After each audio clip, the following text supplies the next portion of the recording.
Hello. So I have been working on a tiny tool to expose tables in Postgres database with proper authentication and authorization, and without needing to write any code, much like Postgres, which is a pretty popular tool in Postgres ecosystem. And I started working on Pigo because I needed some workaround Postgres. We can talk about those later. And today I ran a sort of a benchmark for the very first time, and the numbers are impressive. So much so that I'm still doubting if the benchmark results are real at all, or if I'm missing any big picture, or most importantly, if I'm ignoring any security considerations. So well, let's have a quick demo first, and then we are going to destroy the current environment and recreate everything, just in case you want to try it yourself and give some feedback. So let's hop over to the terminal. So I'm actually on a Linux machine. So here is the most important, I think, is the part is my CPU. And aside from that, we have the couple of container running. So the Postgres database itself, Postgres, Dex as the identity provider. Pigo is the one I've been playing around with. There is a pipeline which essentially syncs the table users from the Dex database for the identity management. And there is an example app that we're gonna have a look at in a bit. And if you could quickly look at the Docker Compose file, there's nothing really unusual or let's say unique. So we have the database kind of creating the roles and etc. with the initdb container, and then we have identity management IDP Dex. Then there is Pigo REST, which is running on port 8001. We have this pipeline. We can. This is not very relevant here, but we'll talk a bit briefly about it. And then finally Postgres with his configuration, and the example app that we are going to get our token from. Also, let's first get this token, and also notice the subject of the token holder.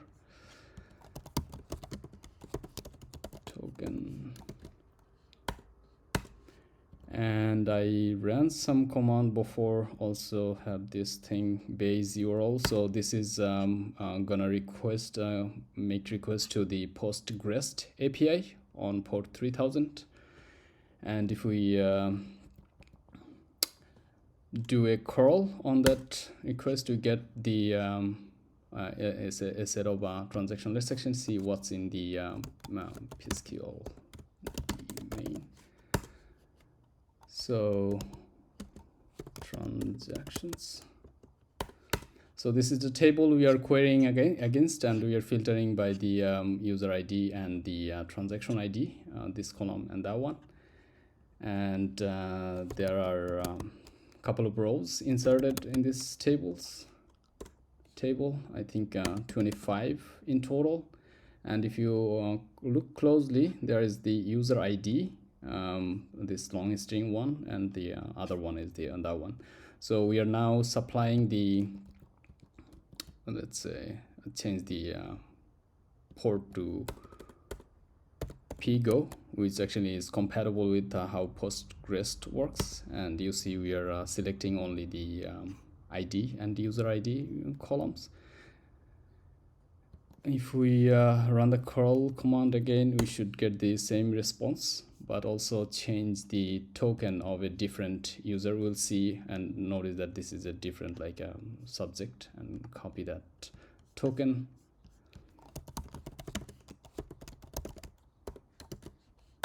So the request actually doesn't provide any other information aside from the token, and the database returns only the rows that match the subject to the user ID column. And if we now crawl the same thing, it is going to give only the rows that have the this is subject, so user ID. And now that we tested that simple curl works, we have some benchmark a K6 benchmark tool, benchmark script. So here's the bench, I think script.js. It's pretty straightforward again. We are taking by default 1000 virtual users. That's where Postgres kind of bottlenecks at. But as you will see, Pigo can handle up to 10,000 virtual users. So it's probably Golang concurrency magic, Go routine. And there is the base URL. We can supply it from the environment variable, or it takes this default one. And also there is the token. So that's basically it, and we are going to run it for 10 seconds. So let's do it. First K6, I think base URL is set, token is set. We are going to set the VUs to 10,000 here. And let's run K6 run bench script.js live demo. Let me see what goes.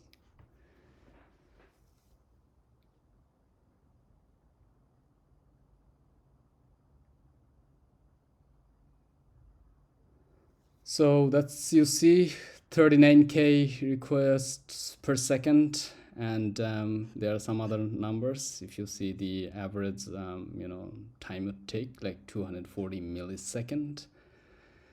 Now we are going to change the everything's gonna be same, but you will see that if we keep it 10,000, Postgres is going to drop a lot of requests. And in fact, Postgres struggles a lot. If I reduce the virtual users to the number of my CPU threads in around 30 or something, then it has the highest performance, like several I don't know, 3,000, 4,000, 5,000 requests per second. But for realistic thingy, we are setting it to 1,000. And also you're going to change the URL to 3,000. That's where Postgres is running at. So run the script benchmark again.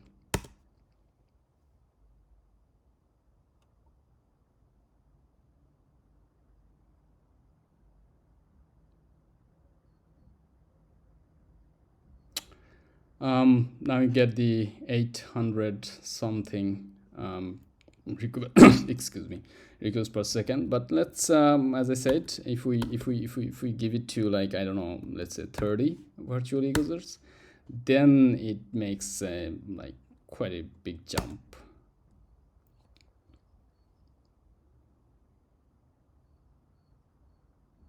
So it's possibly because Go can multiplex this more than the available thread you have. So as you see, it now actually reached to 10K, which is pretty good, but no at the expense of you can't have as many concurrent users. So that's the numbers we have. So what I'm gonna do, if you're still interested, you can if you are also wanna give it a try. So I'm going to destroy everything and recreate, just in case you wanna try it yourself. And yeah, so let's podman compose down.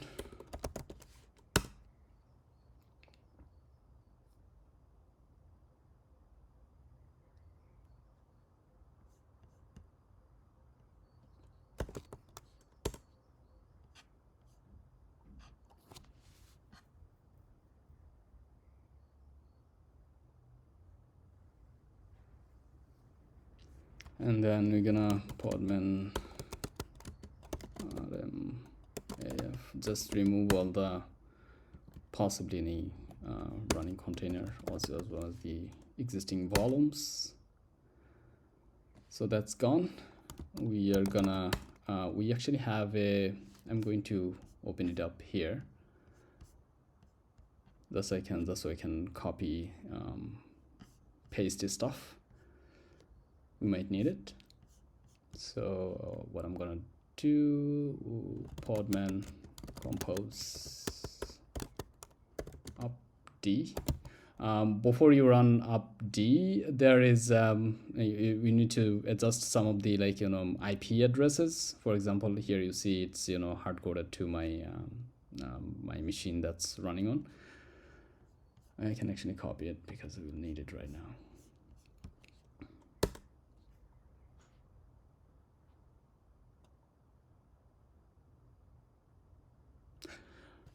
Once the dex container especially is ready, we can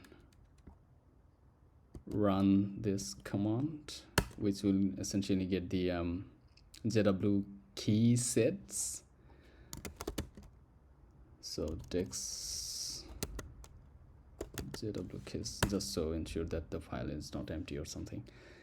And well, now that we have that, let's get into the pSQL console from maybe here, and suggested to create some.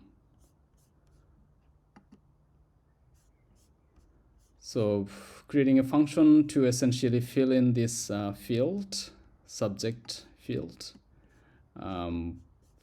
Yeah, it is essentially copied from the table managed by dex in the dex database. If we look at it, table refresh token.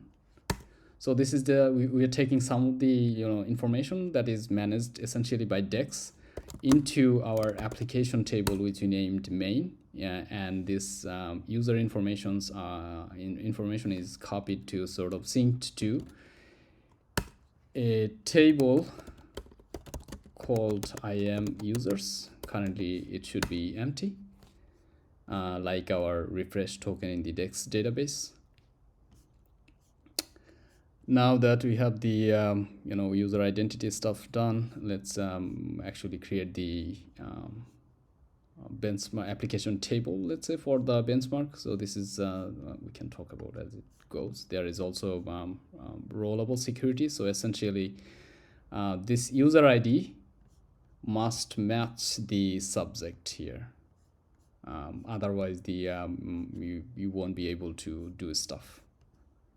I mean, you won't be able to make any CRUD request, or the request will fail or something. And that's done. And there is like some mocks data in here. I also have that thing again in here. Okay, so in order to have this mock data, we actually need to trigger user creation by dex so that it populates its own database, and then we'll get the information from there. I think we need to do a restart of several components. I'm going to do it at once, just restart on the component, on the containers. Oops.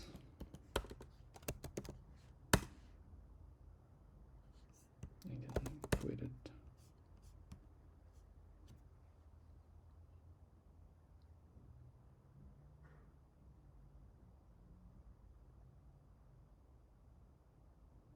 Yeah, it's because the I think Postgres also caches the schema. We can of course push those notify those components to update the cache, but I think restarting everything is kind of better.